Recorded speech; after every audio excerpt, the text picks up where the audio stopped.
નમસ્કાર ખેડૂત મિત્રો, હું તુષાર પ્રજાપતિ આઈપીએલ બાયોલોજિકલ માંથી અત્યારે આપણે ફિલ્ડ વિઝિટ માટે આપણે આવ્યા હતા. ઘોઘાટાણી ગામ છે ડીસા તાલુકાનું અને ત્યાંના એક પ્રગતિશીલ ખેડૂત છે. તો આપણે ખેડૂતનું નામ, નંબર અને જાણી અને પછી આપણે આગળની માહિતી વિશે જાણીશું.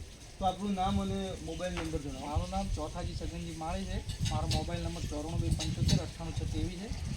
કયું ગામ કહેવાય છે? અહીંયા ઘોઘાટાણી માલગઢ ગણાય છે. બરાબર, ડીસા તાલુકાનું. તો ડીસા તાલુકાનું ઘોઘાટાણી જે ગામ છે ત્યાં અત્યારે આપ્યા છે અને એ ખેડૂત મિત્રએ આઈપીએલ બાયોલોજિકલ કંપનીનું ડીકમ્પોઝરનો ઉપયોગ કરેલો છે. તો ડીકમ્પોઝરનો ઉપયોગ કર્યો છે તો આપણે ખેડૂત મિત્ર જોડેથી જાણીશું કે ડીકમ્પોઝરના ઉપયોગથી એમને શું ફાયદો થયો. તો જણાવો, આપને શું ફાયદો થયો ડીકમ્પોઝરના ઉપયોગથી? આ ડીકમ્પોઝર હું પહેલાં 2 વર્ષ પહેલાં વાપરેલું છે.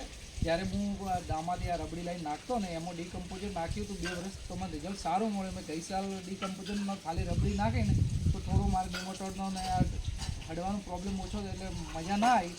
આ સાલ મેં એડવાન્સ લેડી ખાતરની ગાડી ઉતરાઈ છે. મહિના પહેલાંથી ડીકમ્પોઝર બનાવી અને આ ખાતરને ગાળી અને ધૂળ જેવું થાય તો એ ખાતર વધારે કામ કરે છે એટલે એને બનાવવા માટે મેં ઉપયોગ કર્યો. એટલે અત્યારે ખાતર તમે જે રીતે કહો છો એ પ્રમાણે અત્યારે એકદમ ઝીણું થઈ ગયું. ઝીણું થઈ ગયું. બરાબર, ખાતર છે ને આ ધૂળ જેવું થઈ ગયું છે.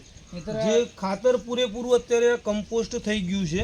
અને આજે કેટલા દિવસ થયા આપણે આનો ઉપયોગ કર્યા? 1 મહિનાનો. 1 મહિનો, બરાબર.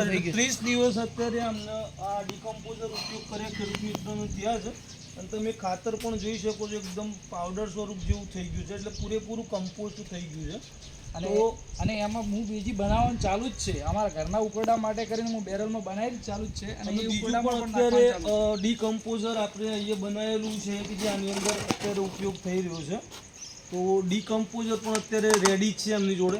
એ હજુ પણ ફરીથી એકવાર આની અંદર ઉપયોગ કરવાના છે. તો તમે બીજા ખેડૂત મિત્રોને શું કહેવા માંગો છો? હું બીજા અહીંયાના લોકલ ખેડૂતો એમ કહેવા માંગુ જે પશુપાલન ઉપર પોતાની ખેતી કરે છે ને એમને પોતાના ઉકરડામાં ડીકમ્પોઝર વાપરે તો એમનું ખાતર ધૂળ જેવું થાય તો એ કામ કરશે. નહીં તો ફંગીસાઇડની તકલીફો રહે છે. આ જે આપણે કાચું ખાતર નાખીએ ને એમાં ફૂગ આવવાની ટ્રબલો વધી જાય છે. જો આ યુઝ કરીએ ને તો ફૂગ ઓછી આવે. તો કાચું ખાતર નાખવાથી ખેડૂતના ખેતરમાં ફૂગનાશકનો કે જેનો ઉપયોગ વધારે થતો હોય છે, ફૂગ જે વધારે પ્રમાણમાં જોવા મળતી હોય છે, નિંદામણ પણ વધારે ઉગતું જોવા મળતું હોય છે. અને ખાતરનો એટલો ઉપયોગ પેલા જે ઉત્પાદન થવું જોઈએ ને એ થતું નથી. જે ફાયદો થવો જોઈએ થતો નથી ડીકમ્પોઝર વગર. ડીકમ્પોઝરમાં જો 4 ટોલી નાખીએ ને 1 ટોલી ડીકમ્પોઝર વાળું નાખીએ ને તો એ પણ એટલા બરાબર ગણાય. 4 ટોલી બરાબર ગણાય છે ખાતર. બરાબર, એટલું કામ આપે છે. તો ડીકમ્પોઝર એ આપણે 1 ટોલી છાણિયા ખાતરની અંદર આપીએ છીએ તો ખેડૂત મિત્રોનું કહેવું એવું છે કે બીજું 5 ટોલી છાણિયા ખાતર જેટલું એ કામ કરી આપે છે.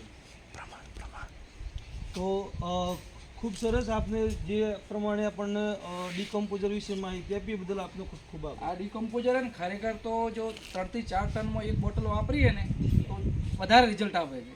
આના કરતાં જે 3 થી 4 ટનમાં જો 1 બોટલ વાપરી જ દેવી જોઈએ. એકરે હું તો કહું જો સોની ખાતરમાં આમ ના કરે ને એકરે ફુવારામાં પણ ઉડાડે ને ગાળવણમાં તો બી કામ કરશે. એકરે 1 બોટલ ઉડાડી દીધી હોય તો એડવાન્સમાં લાવી છાશ પછી ગૌમૂત્ર ને આવું બધું ભેગું કરી બેરલ બનાવી ને ઓરવણમાં આપી દઈએ ને તો એ પણ લાગુ થઈ જાય છે. એને તમે એ ખેડૂતને પોતાનો અનુભવ થશે કે જ્યારે ગાળવણ કરીને પછી ખેડશે ને ત્યારે ખેતર આખું અલગ જ દેખાશે. એ જાત અનુભવ થયેલો છે. હીટ ઓછી થઈ રહી છે ને બધું જરાક. તો આની અંદર તમે જોયો છો કે તમે જે છાણિયા ખાતરની અંદર આ મેં જે ડીકમ્પોઝર આપ્યું છે એટલે આની અંદર આમ તમે જુઓ છો તો ગરમ કેવું એકદમ ગરમ ખોળ થઈ જતું હોય છે ને? હા, ગરમ થઈ જાય. એટલે આમાં જો પહેલાં મેં જ્યારે લાવ્યો ને પછી વરસાદ થયો પહેલાં કશું નહોતું નાખ્યું ત્યારે ખૂબ ઉગારો થયો હતો. અત્યારે કોઈ ઉગારો તમે બીજું દેખી લો કોઈ ઉગારો હોય તો બધા ઝાડ ને બધું આ ડીકમ્પોઝર કરે બળી જાય એટલે આળો ખેતરમાં ઓછો થાય છે વધારાનો. એટલે એ પણ આપણો ફાયદો જ છે. ડીકમ્પોઝર યુઝ કર્યું એના પછી અંદરથી જે હીટ હતી એ ઓછી થવા માંડી. હા, હીટ પછી ઠંડક થવા માંડી ને આમાં આપણી માન્યતા છે કે હીટ વાળું જોઈએ પણ ઓલરેડી હીટ વાળું ખાતર ન જોઈએ, ઠંડક વાળું ખાતર જ જોઈએ. હીટ વાળા ખાતરથી પછી શું એના મૂળિયા બળી જાય જે વાઈએ એના. એટલે હીટ વાળું ખાતર ઠંડક વાળું ખાતર હોય ને તો સારું મળે. આભાર આપ.